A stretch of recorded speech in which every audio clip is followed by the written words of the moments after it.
everyone. Welcome back to North Node Broadcast. I'm your host, Kandice, and today we have a very unique special episode today. So this is the episode where I'm going to be unveiling the stars, really looking at my friend's birth chart in review.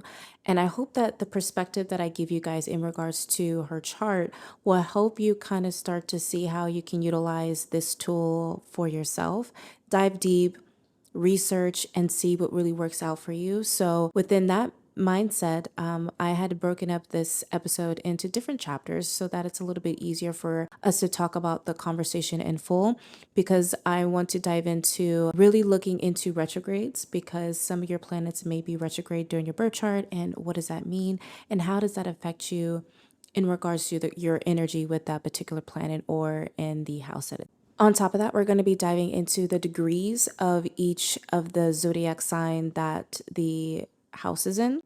When you look at your natal chart, you're going to see that it may say like Scorpio in the second degree. Understanding where the degrees mean and the energy that that brings as well will help you really understand the intensity of this particular zodiac sign in the house, or the energy that you're trying to really understand a little bit more better. So after we talk about those different aspects to the natal chart, we're then going to dive into my friend Nicole's actual chart. And I did do a lot of research. That's why it's taken me a little bit longer to really post this episode, because I started scripting this and I've known her and seen her elevate in the last 3 years, that seeing this, see to where I see her now, she has grown tremendously. So I have seen a lot of comparisons and a lot of confirmations in her natal chart that wasn't really explained in her tropical chart. It just helps really understand her as a core, her soul level, in my opinion. So we're going to be diving into her chart, and I did get pretty specific about the placement. So we are going to touch base on pretty much every placement that you would see on a basic sidereal chart without giving too much or intense information, if you will, just the basics so you can take a look and get started for yourself. And then after that, I would like to propose you guys to leave some information for me in the comments. And honestly, I want to start incorporating you guys into our episode. Whoever does this, or whoever actually provides me some information about self or about something in your natal chart, I'm going to put your name in a little jar, and then at next week's episode, I'm going to do some spiritual energy something for you. Maybe I'll roll some dice, maybe I'll shuffle some tarot cards, maybe it's just the internal advice that I feel that you may need. And or maybe if when I tell you that you won, you just maybe tell me what question you'd like me to answer, and I'd be happy to do that for you. So make sure that you're waiting to the end of the episode to see what those questions are, because again, I'm trying to incorporate you guys in here with me. So please, by all means, participate. So a little context about Nicole and I's friendship, just so that you guys can understand our dynamic and why this is just like super fucking awesome for me, to be honest. Is me and Nicole actually met about 3 years ago. And I would say the universe absolutely brought our souls together as separate individuals, for sure. Nicole is one of my soulmates here on this planet. I know that full-heartedly. She's like my sister. She is my soul sister. And the only reason why we even had met each other is because I, at the time, was a tarot reader. You probably know me by this name on social media. And she saw me on TikTok, and it just kind of grew into where she wanted to get a reading for me. And so we did a reading, and this reading was in Arizona. I believe it's right when I first moved there. So no furniture, no couch, barely any food in my apartment. And she got a reading with me. That reading was probably like 2 hours. And within that 2 hours, I shuffled cards, dice, I channeled. We just had a very real experience, a soul experience that I ever had with any other client before. And after that, I really wanted to stay in touch with her. I really wanted to get to know her a little bit better. And our friendship bloomed ever since then. She is my sister. Yeah, for sure. We are both aliens. We are both unique individuals that has come to this planet to learn a lot of lessons, and we have succeed a lot in this lifetime. So when she saw that I was utilizing astrology as a tool to really help myself grow, and how I would speak to her about, like, yeah, when I feel this way because I know my la da da da da, she was starting to really be like, I kind of want to see that too. Like, can you help me? And I was like, boo, say less. Like, duh, of course, I would love to, because you're my sister, and I would love to just like understand. Like, I see a lot of things in you, but when you're in it and you're not really seeing it from someone else's perspective, you're in it in a self POV. So I've seen her from the outside grow into this beautiful, oh, she was already beautiful when I met her, but you know what I mean? Like, just she blossomed. So, with that being said, now that you know a little bit context between me and Nicole, let's go ahead and dive into the retrogrades and what do they mean? Why are they there? And how does this actually change the way that your natal chart is being presented to you? So, I like to think of retrogrades as,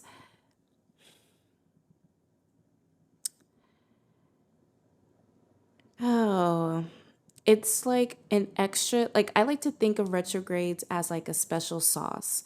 And this special sauce is the universe's sauce saying, we're going to just spice some things up here. It's going to, and it's giving you different flavors. And each flavor is something related to a particular planet. And that particular planet's energy is now changing the way that the entire sandwich was made. Like, the entire sandwich was made in a certain way, but then when you get a retrograde, it changes the way it tastes, the way it feels, the texture, everything.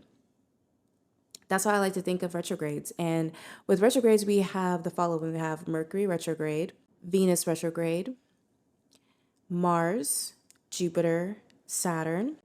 And sometimes people like to pretty much group the other ones together like they're just a trio. But we have Uranus, Neptune, and then Pluto. So all the planets basically all have retrogrades and they all possess their own energy.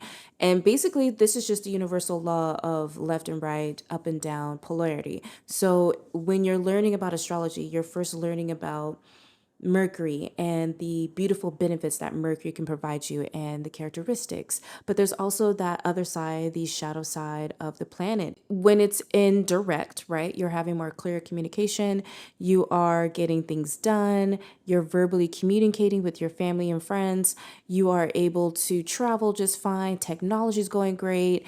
But when it's in retrograde, it's the opposite of that. Communication with your partner, everyone, including yourself, is in disarray. You're confused, things are not as clear, you feel unease with yourself. There's a lot of misunderstandings with Mercury retrograde. On top of that, there could be delays with travel. And then just weird things happening with technology, like all the technology in your home or your car going out for no reason. So Mercury retrograde brings this different, or again, any retrogrades bring this energy of just, wow, you just spice things up. And I really don't know how much I like that. But at the same time, depending on what planet it's in, what zodiac sign, and the house that it's in, it just brings a different spice. It just brings a different spice to the astral birth chart. So I just wanted to explain it to you in that way. Now that we kind of have a basic understanding of retrogrades, let's go ahead and dive in deeper into each of the retrograde and the energy that it presents to us. We've already talked about Mercury, so let's go ahead and jump into Venus retrograde. So Venus rules beauty, love, values, partnerships.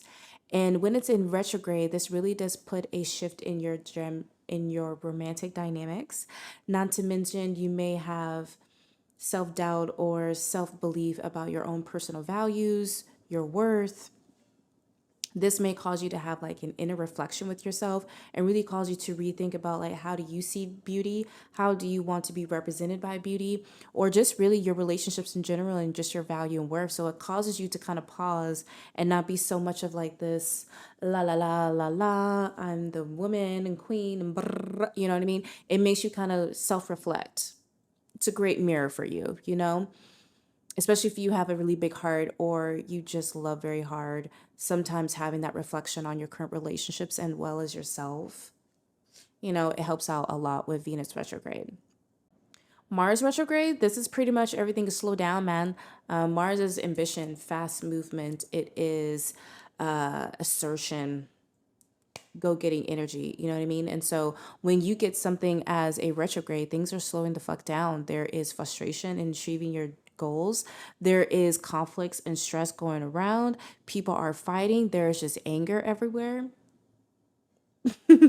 I personally don't like it when Mars gets into retrograde because people's anger comes out so smooth and so easily that people do have a tendency to kind of forget damn, maybe I should just slow down a little bit. It's like ham 24/7. So I personally do not like Mars retrograde, but it is one of those.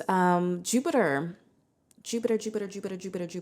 I love Jupiter in so many ways because Jupiter is expansion growth. It is, oh, magic, philosophy, abundance.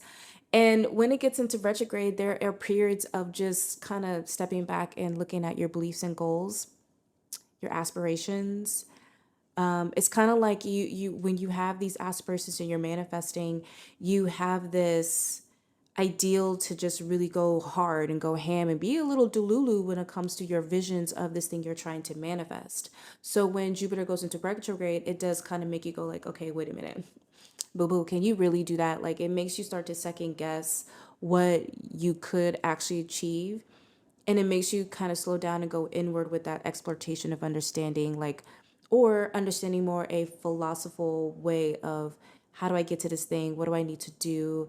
Do I need to self reflect? Is there another spiritual practice I need to gain? Do I need to keep learning it? Or do I need to teach? You know what I mean? There's levels and growth to this Jupiter energy. Next, we have Saturn. Saturn, it is the teacher, it's discipline, it's responsibility, it is structure. Limitations a little bit as well, like understanding those limitations. You can go ham, but like know when you need to like ask for help or just to stop. But when it's in retrograde, there may be some delays and setbacks in your goals and your planning. There, especially your long-term goals, because is the teacher. It's the learning the lesson all the time, constantly in different ways, but still processing and healing and loving and all da, da, da, da. So Saturn is that long-term process. It's also the inner fears and insecurities that you may feel about yourself may be really more shown to you. Okay. You may be a little bit more cautiously aware about how you internally feel about self in regards to career, love, your personality, of your lifestyle, things in that nature. Now, when it comes to the outer planets, Uranus, Neptune, and Pluto, these three planets really do provide a general influence as well as some form of individual and collective information that's being passed out to the collective. Meaning that during these phases, there's a lot of social structures being redone. There's a collective consciousness being redeveloped or reinstated. There's also a more personal evolution. There's a lot of transformation within these three planets, magic as well. So these are just my little insight about like the energy that these retrogrades give off. Again, they have their own energy to it. So if you have, which we'll get to when we look at Nicole's birth chart, but she has a lot of retrograde planets. And I was looking at this, I was like, dang girl, you keep adding different sauces. And some of it's in the same house, so it's kind of like I get the energy. But damn, some of it is a little tough. It is a little tough, but in not a bad way, because I see that she's already completed that. So it's like she's already doing so fucking good. So I have to say the one thing that I personally took a long time to really learn just because I was putting it off was learning the degrees when it comes to astrology. And it's not as if it's hard. It's more or less of remembering to add that energy into like understanding what particularly that energy is giving off for that sign, right? Meaning this is just really understanding the placements and aspects that each planet is in.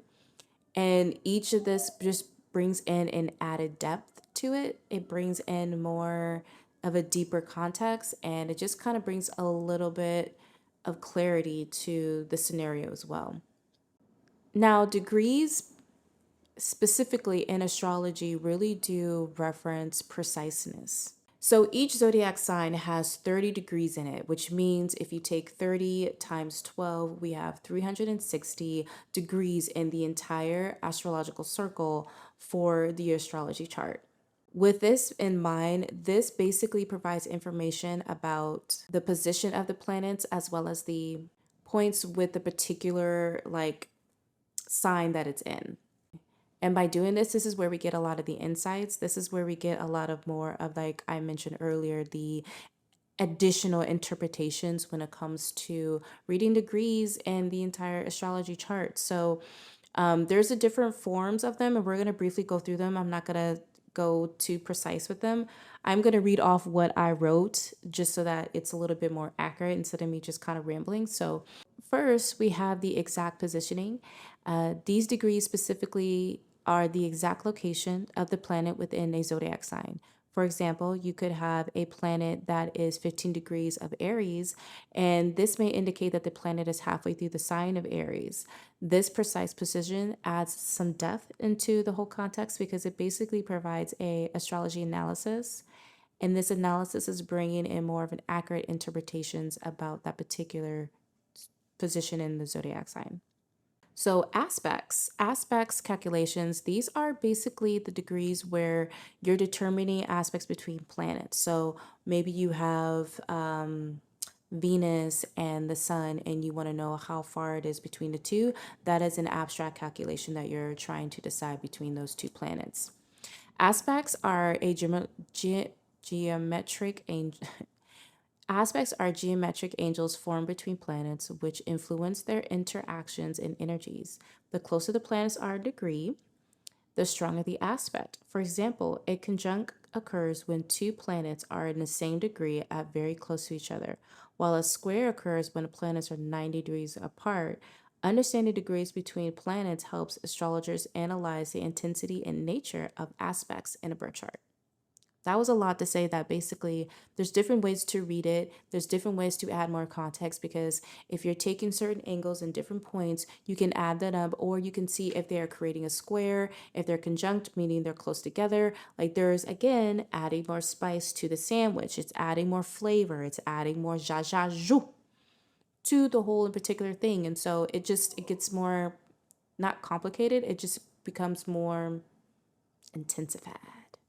Then there's the critical degree. Okay, so critical degrees within a zodiac sign hold a special significance because basically these degrees are typically 0, 13, 26, and these are categorized as sensitive points because they intensify the energy of the sign or the planet they're carrying in. And then last but not certain at least, we do have progressions and we do have transits. Now, I personally love progressions.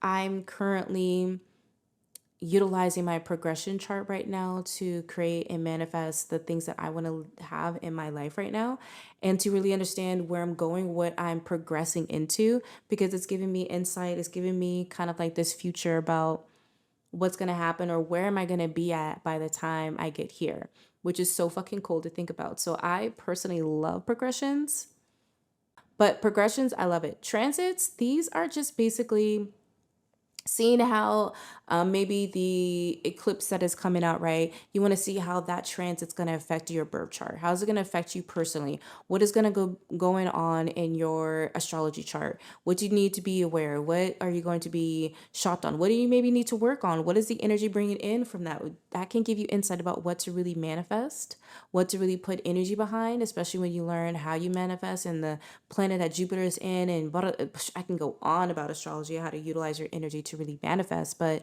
this is just beautiful. It just gives you insight about the future and how it's going to affect you personally. This is how like astrologers are able to really talk about like, if you see it on TikTok and they're like Libra between these time and this time, you know what I mean? Because they're looking at the placements for Libra and what's going to be affecting them and then interpreting that in their own way to provide you guys with information. So I just want to say that I am so grateful when it comes to Nicole allowing me to do this because this is very personal. I personally do not like to show people on the internet other individuals' birth chart information because people can utilize that to their advantage in so many dark, deep ways that are really messed up. So, for privacy reasons, I will be blocking off her time of birth. I will also not be diving into more personal context. I will give information about it, but I'm not going to put her business out there, basically. I respect her enough not to do that. So, by all means, we are going to be taking a look at Nicole's chart here. I Now, as you guys know, that I like the sidereal natal chart, and so we did absolutely utilize that today. We have it here. I won't be talking too much about degrees. I will just be glancing off, kind of like giving my internal energy in regards to what I seen her be, what people thought, what she thought her stuff was, and how I interpret this energy for herself. First up, we have Nicole being a sun in Gemini in the ninth house. Now, Nicole, I know you've been thinking that you've been a Cancer, but darling, you are not a Cancer. You are a Gemini, which makes sense to me because you are a communicator. I think that's probably me and you fuck with each other because we we could talk about things and it would be like no one else is going to get this if we talk to someone else. Just spiritual stuff that we've both encountered and the thoughts that we've had and the honesty that comes with it. And so for her, she thought she was a Cancer, but really she is a absolute Gemini in the sun. And okay, so in this energy, the sun in Gemini in the ninth house, this is basically constantly learning about your life, communicating with self. There's two sides of your mental capacity, but there's also spirituality. You want to be a speaker. You may be a free bird, more of adventurous, love, indifferent with love, open to love, traveling. Nicole, this is you. This is you, baby. You want to be a speaker. You're becoming an author. Okay. You love communicating with yourself. You've been healing that internal dialogue with yourself. You've been learning about your life. You're constantly being on some type of adventure. You literally just told me today, actually, in a voice memo, talking about how you normally just jump into cold water like that. Like, girl, you're crazy. I'm not jumping into cold water like that, but you do. That's your adventurer. You're just different. And yeah, to me, in my opinion, you are a Gemini sun in the ninth house. Now, your moon is in Virgo, and this is in the 12th house. And I would like to say that it makes a lot of sense. It makes a lot of sense. Having a Virgo moon and in the 12th house really indicates like a critical with self emotionally, like just critical with yourself, like so analytical with yourself, and then adding that on to an emotional way. It's hard to let people in sometimes. You've had past experiences where people either let you down or you were open to the flow of growth and change and that other individual was not. You have a deep connection with people. You're very earthy. Okay, if you have this placement, it's represented by all genders, by the way. So if you ever are feeling like because you may resonate with X, Y, and Z, it resonates. I've had that answer that question a couple times. Doesn't matter your race or sexuality. Moon in Virgo is very open to anyone and everyone. Very organized. You help out with the people you love, like you go hand for them in different ways and aspects. And you were just emotionally connecting to confirmation burp, earth and just space in general, because this is the 12th house. The 12th house is connected to the universe, the door of understanding the transitional of death and rebirth, the unknown, spirituality, deep things, thoughts. So it's beautiful in my opinion. And Nicole, baby, I would like to say this is you as well because you have this big, big, big, big, big, big, big, big, big heart for other people. And you do go ham for your family and the people that you love. Your ascendant, which is your rising sign, Nicole, is in Libra. Now, this is actually my progress chart right now, too. I am an actual Libra rising instead of a Virgo rising. And so, right now, your goal, your soul's just goal right now is to just enjoy life. Okay. Establish balance between work and pleasure. to enjoy the beauty in life, to enjoy the beauty in yourself and your relationships, to know how to blend in the opposite, but also finding a conclusion, understanding the challenges, but then not giving up and finding compassion with yourself and still being able to push through. Negotiation, cooperation, these are really key kind of elements. Also, diplomat, justice. It's Libra energy, okay? So this is Venus energy. Having personal relations with yourself and other people, how are they fortunate and are you giving back? This is giving heavy, charming, fashionable. You may be wanting to change the way that you physically look because the ascendant represents your outer appearance here, so these are just really beautiful, really, really, really, really beautiful. Just those three, right? Your sun, moon, and your rising. You are a Gemini, Virgo, and Libra. At least in my opinion, per the sidereal chart.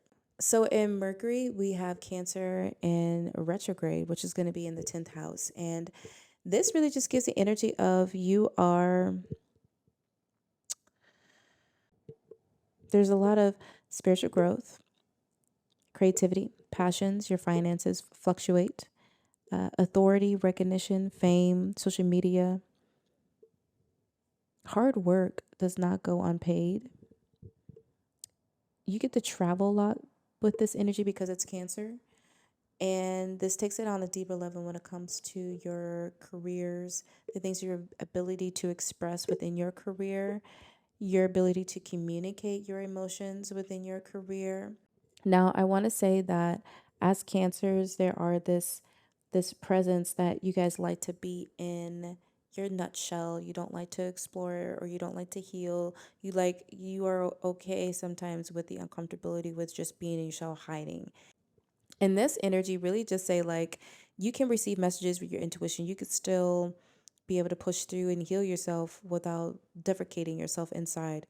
You can still go out and mingle and build and create, heal, and still be able to really push through and do what you need to do. So giving up is kind of like no option. Like, why would you do that? You know what I mean? It's kind of like the energy that it gives. And on top of that, when it comes to you, Nicole, and how I see it fit you, you are in social media and your main account has been to help uplift those in the breast cancer community to share your journey. You utilized your self, your energy to talk about your emotional pain, to communicate your art, to show and be a support for other people. This literally is at its finest because you are communicating with yourself and then verbally doing that with your art outside of this, including you writing your book, right? You wanting to communicate your emotions that helps heal. Okay? You are doing it. And I think your Saturn energy within the 10th house is really being developed a little bit more because you have been really saying, okay, I'm doing my book, I'm doing this, like I'm making moves, I'm making myself be accountable. And that's the first time that you've really been holding yourself accountable and really sticking to it. It's the Saturn, it's that teacher energy that you're like, there's a long-term goal here. And the long-term goal is to me actually getting my particular book out or the topics or my art, whatever it is to help heal. So I need to get it done. So your Venus is in Leo in the 11th house. And this, again, just to be, just makes a lot more sense when it comes to your friends and how you just love them. As I mentioned earlier, you go ham, your community, your friendships, the people you love, you go ham for. You are really putting yourself out there in the forefront. This is beauty, this is art, this is Leo energy, taking a stance, taking that leadership and building those connections with your friends, with self and people. Yeah. That's you, man. To tenfold, you have really genuine, first of all, you have real, genuine, real personal relationships. Then you have those relationships that you have with your community on social media. Then you have those relationships with your work colleagues. Then you have those relationships with me. You have beautiful commutative relationships that intertwine with each other and it's foreign.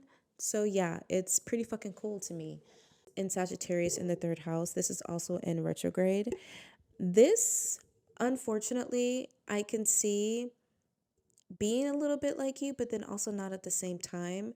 Mars and Sagittarius, and then adding the retrograde to this just makes you or could allow you to be a little bit more aggressive or a little bit more like to the individuals that you are encountering with.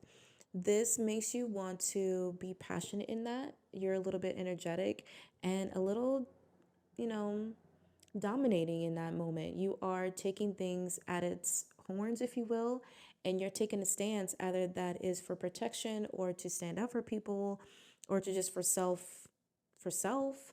You really do, or you really could have like a, you know,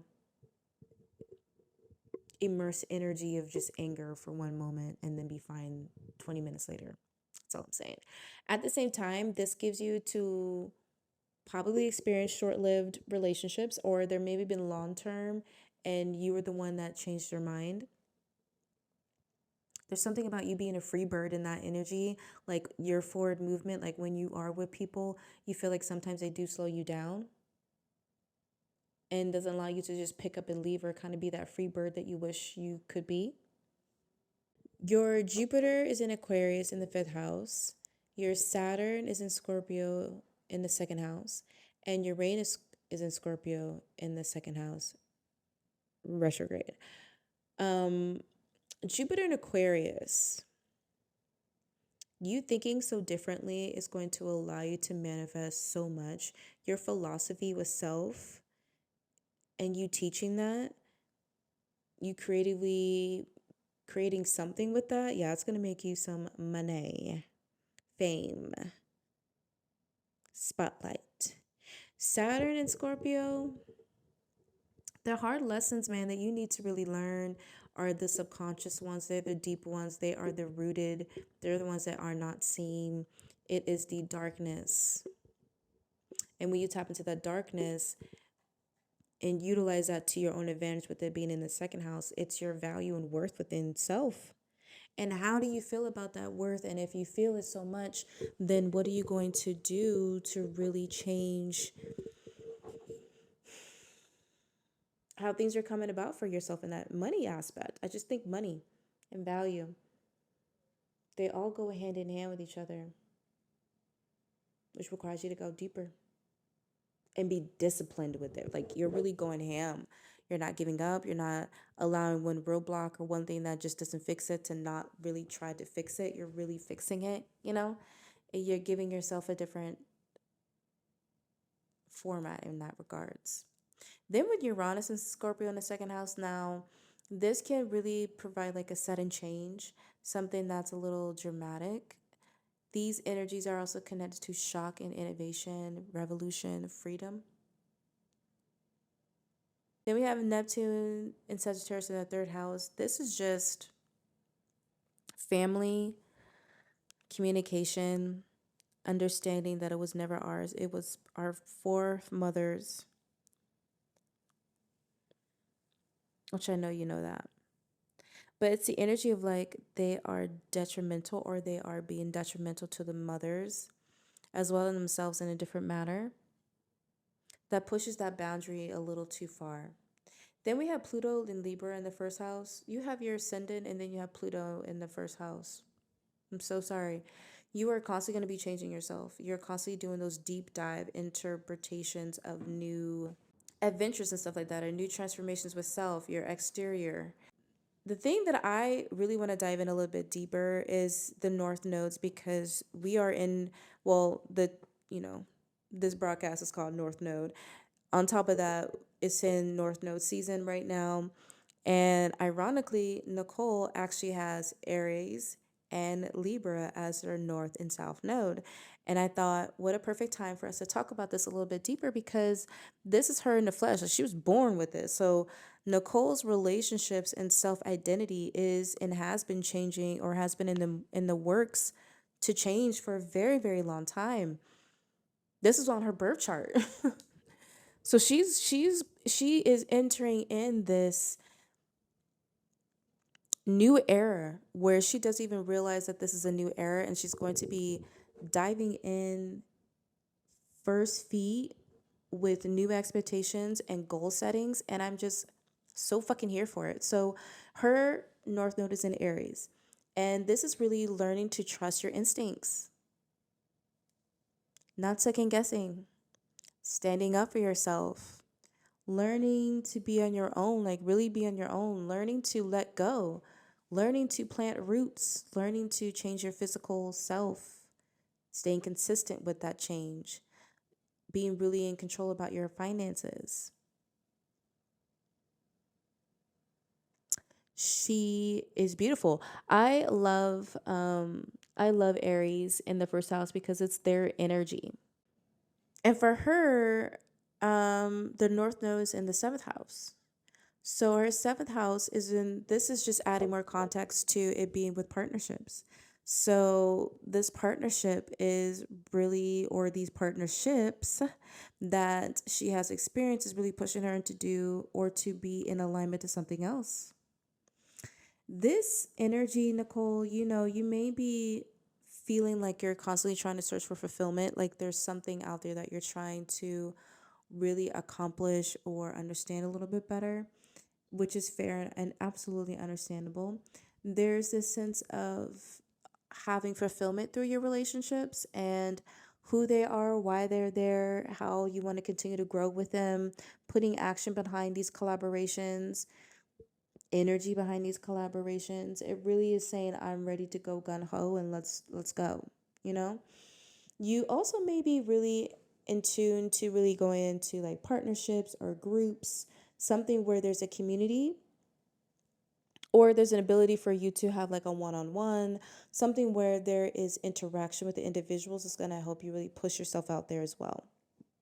So honestly, with her South Node being Libra, it really does say something about her energy of being a rising sign of Libra, but not being too much in a Libra energy. And when I think about that, it's like the shadow sides of Libra, which would be gossipy, clingy, a lover boy or a lover girl, kind of slutty, not taking care of their body, not taking care of their self, not trying to really go out and express themselves, really keep it inward. I'm sure you could think of or just Google different contexts, but those are the words I'm just thinking about out loud at how this energy is different. Instead of you really being about, yay, people, I want to be around a community, you're like, X, no, I don't want to be around a community. And if I am around a community, I have certain boundaries, and these people better respect my boundaries. Otherwise, I'm not going to be happy or something's going to happen and it's not good. That's what it gives me. It's also giving me like, yes, be social with that rising sign. Yes, be personable, but don't be boo boo the fool. And remember about self. These are just the energies, especially too with what's going on. Like you may experience, Nicole, a lot of,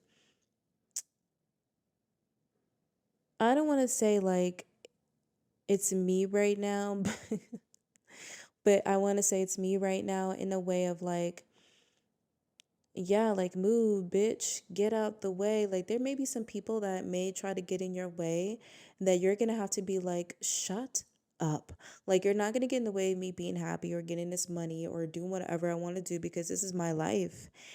And you can either rock with it or not.